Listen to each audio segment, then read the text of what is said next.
Mayor Bob Crowell.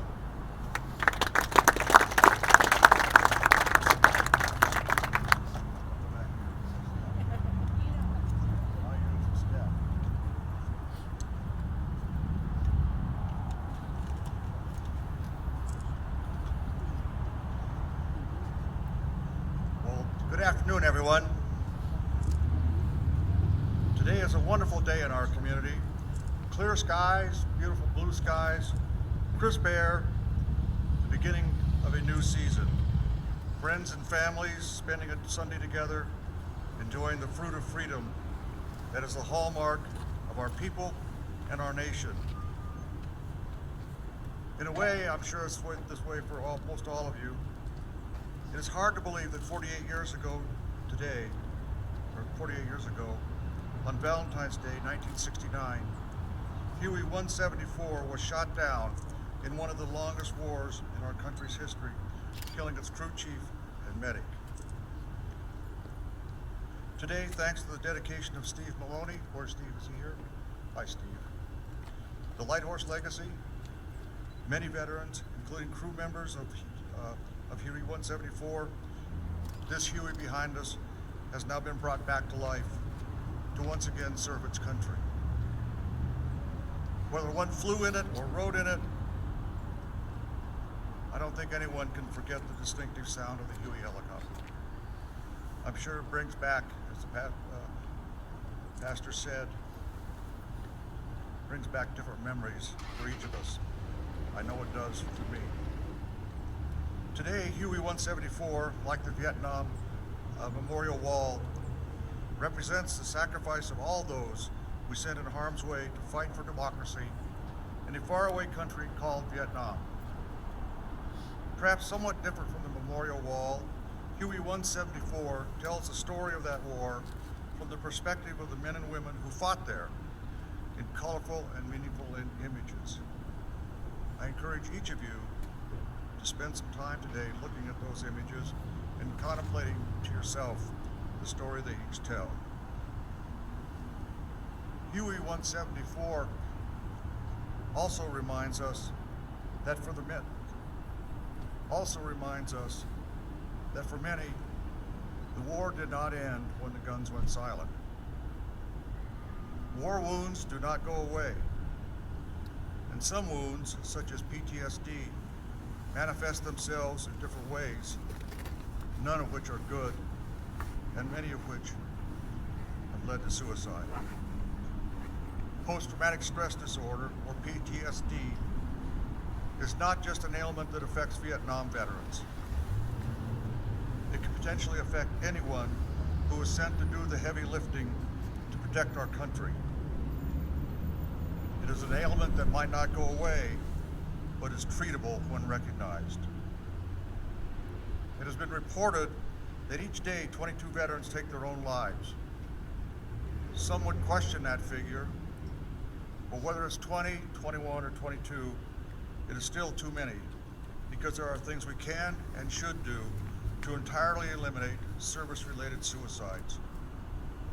Indeed, many of our veterans and service organizations have taken up that cause with particular vigor, spreading throughout our communities to recognize and assist those in need. A good example is the Veterans Resource Center at Western Nevada College under the guidance of Marine Vietnam veteran Major Burns. And also you heard from Sean from the Veterans Resource Center in Reno that also has a local outreach center here. Each year the college hosts a walk to call attention to the needs of our veterans from all wars. It is a solemn reminder that we should not rest until we can say there are no more war-related suicides. Another group is the Veterans in Need Project that works with our local law enforcement to identify those veterans who are in need and need help. And there are many others, including our veteran-friendly governor, Governor Sandoval, and a congressional delegation, many of whom are represented here today. Also, the Veterans Administration, the VA, the VA Hospital, Nevada's own Department of Veterans Affairs. Caesar's here, going to be up here after I am. The Marine Corps League, the American Legion, Veterans of Foreign Wars, and many other veteran and community organizations that work tirelessly to help our veterans in need. And of course, our own local Chapter 388 of the Vietnam Veterans of America is in the forefront of many of these activities. Many of its members are here today, along with its president, our president, Tom Spencer.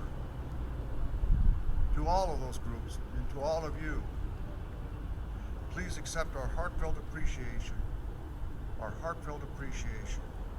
for all your efforts to spread understanding and help.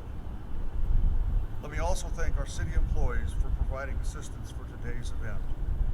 This includes our city manager, who's an Iraq War veteran, Marine Corps Colonel retired, and our deputy city manager, Nancy Paulson, who is here. And sitting next to Nancy is Supervisor Aboud, who has been key and critical in events occurring in Carson City.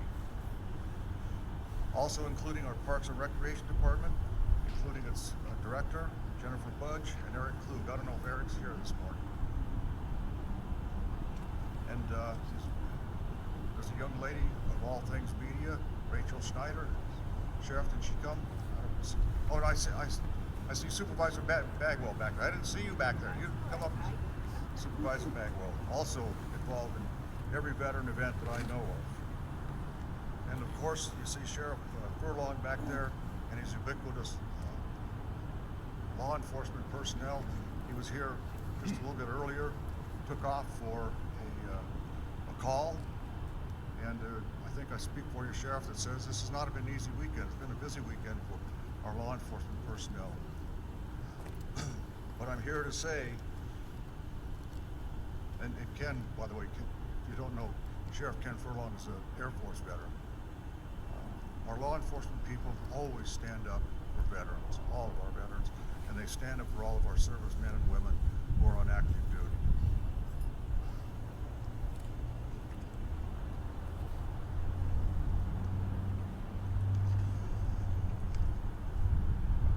And to Ryrie Valdez of the Nevada Museum of Art, Take Me Home Huey creator Steve Maloney, sitting here in front, the Light Horse Legacy, the Patriot Guard, and all those involved in the Take Me Home Huey project, please know